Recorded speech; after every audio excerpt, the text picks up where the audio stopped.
Hello and welcome to my channel. It's April 22nd and my SketchBox has already arrived. I had to double check the date so many times, I cannot believe it, but it is here.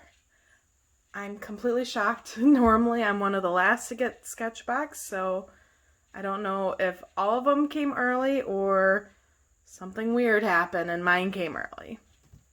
But here it is. Triple check that it's addressed to me. I have not ordered any previous boxes, so okay. It's just going to be a crazy May, I guess. And May is starting in April already.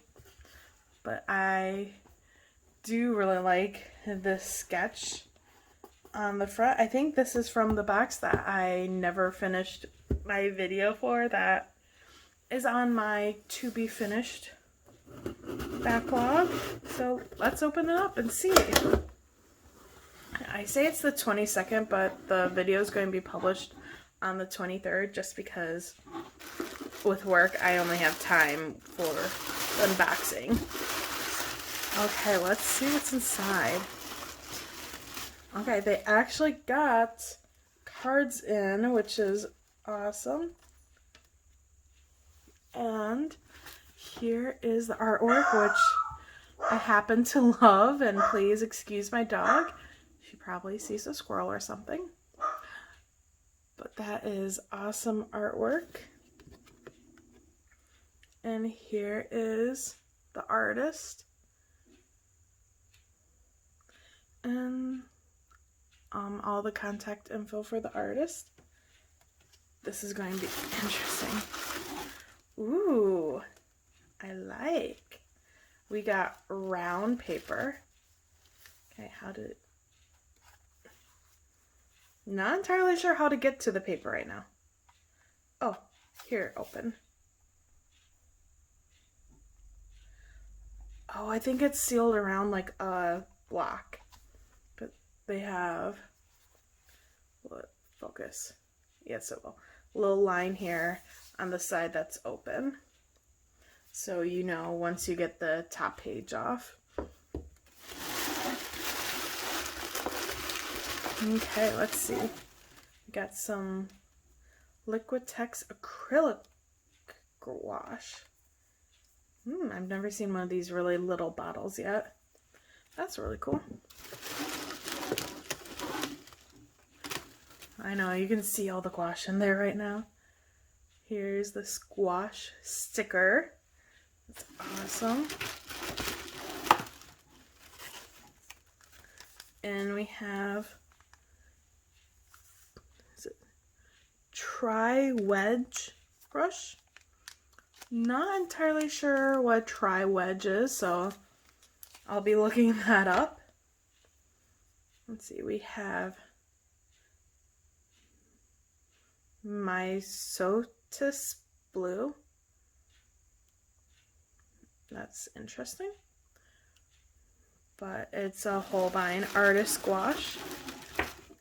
I'm not sure if it's artist gouache, if they have more light fastness. I think they might. Ooh, we got a cobalt colored Copic Multiliner. I don't know why that became a tongue twister for me. A light ochre.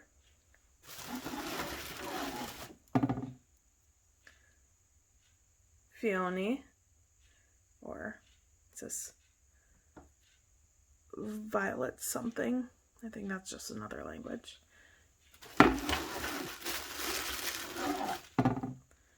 And Hummingbird blue. Ooh, Hummingbird. Ooh, that's a good idea.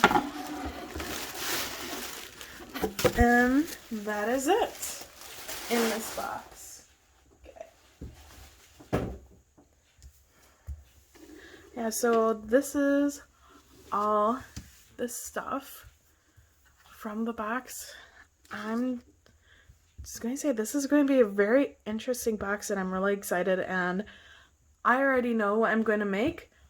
I just have to wait till tomorrow because I won't have time for the rest of the day because of work. But I am super excited to get started with these. I'm going to set up my painting. I'm not going to talk for that portion. I hope you enjoy it, and I'll see you on the other side.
So here's the final thing. I am so happy with how this turned out, even though the proportions are just completely different than what I planned. It just ended up, I don't know why I bothered sketching it out beforehand, because I just covered it up with a gouache.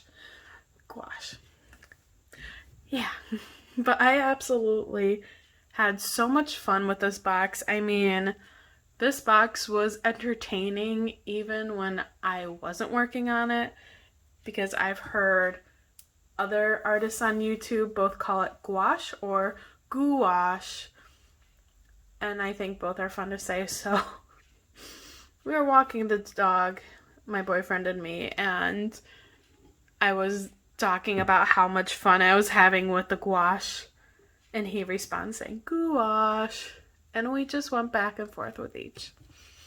It's really fun. I don't know which way I like saying it better. I think both are really cool. If there's a proper way, I don't want to know it. I don't. Both are fun. But having this gouache,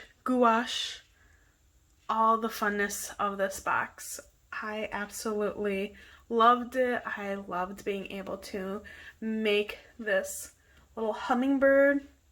The only thing I didn't quite like was the brush, and it was more of a, I needed more practice with it. I just was struggling, and let's see if I can actually get the angle right where you can see it. Do you see how it sort of angles towards one side, but it doesn't do that when you rotate it?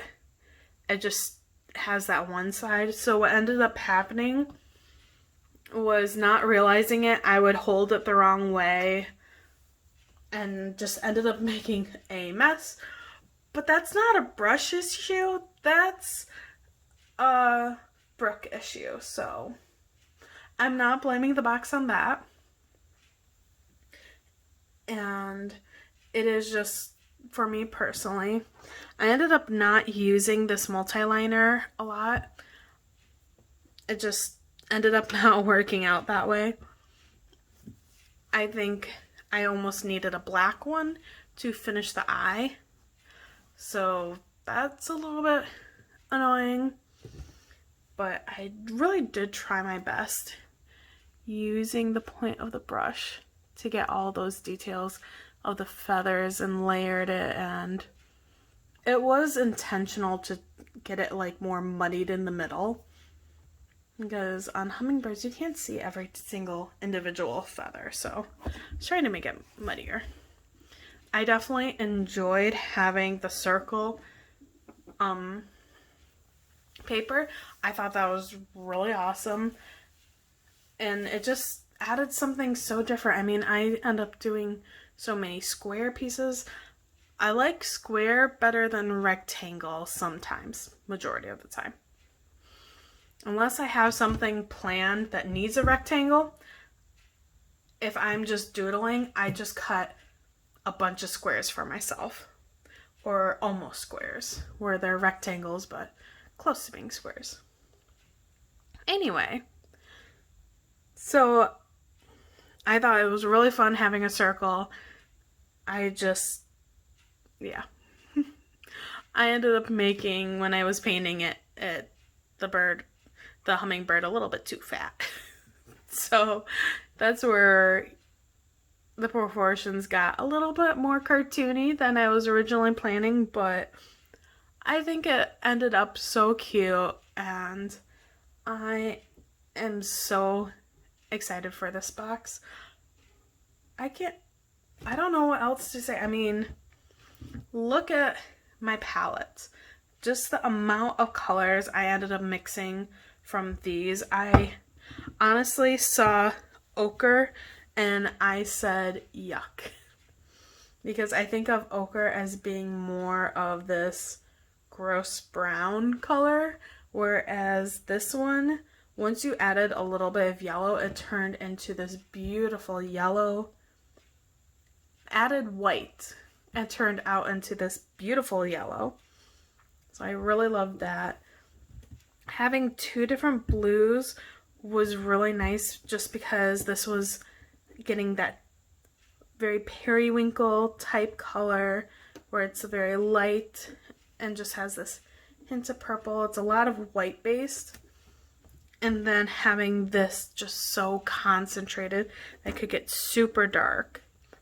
But I really love that. And then this, I thought it was so cool to have this little nozzle, but what I ended up doing is my brain would see it and think, turn. Well, turning just opens up the whole thing. You don't want to turn it, you just want to click this off. But I absolutely loved this because it's so easy. Click it off, squirt a little bit in, and that's it. Honestly, I would love to have more like this. That was great. And it mixed well with the other gouaches. So, absolutely loved this box. Can't believe it was so awesome. And yeah, I'll let you know what I think about the value of the box when I do my comparison video, which it's going to seem a long time after this video because this box came so early. Oh, for the brush, I have one tip. I was having issues when I was painting and rinsing out, in which the paint wasn't really coming out. So, oops, I got it. I forgot to put it in the water bottle beforehand, but paint puck can often loosen up the paint so you are able to get in between the bristles so that I can rinse it out then. And at the beginning to do the background, I used one of my round brushes. I forgot to grab one of my gouache brushes, so I used the watercolor one, and then just to clean it out really well, I used the Speedball pink soap. This was what we used when I was in high school, the last art class I ever took. Well, last painting class I ever took. I took one art class after college, but that was a jewelry class. Anyway, the pink soap really helped get a lot of the paint out, just because I just rinsed out the brush and I don't know if it's showing up or not, but there's some blue and white really deep in there, and that's when I was trying not to use the triangle brush to mix because I noticed paint was just getting stuck inside of it no matter how hard I was trying to rinse it. So paint puck will help loosen up that paint while you're doing that. I didn't have it out because I've been using so many watercolors lately, but gouache definitely is very helpful. Acrylic's helpful. They have special ones for oil paints. And the pink soap, again, I reserve it for my not watercolors, or sometimes if I have a watercolor that's sort of sticking to my brush, I will use it for watercolors too. Anyway, I hope you enjoyed this video. This is just the first May art subscription video coming out. What's really funny is this, I put this out before my April comparison. So right after this, my April comparison is coming out. It's still absolutely crazy. And then after this, hopefully the rest of May will be coming, and some of the ones I've been catching up on. I really hope that you enjoyed this video. If you did, please consider subscribing. It really helps me keep motivated to put out a bunch of videos. And yeah, it honestly feels good to know that people enjoy my art and my art process. So please consider subscribing. I hope you enjoyed the video, and I will see you next time. Bye.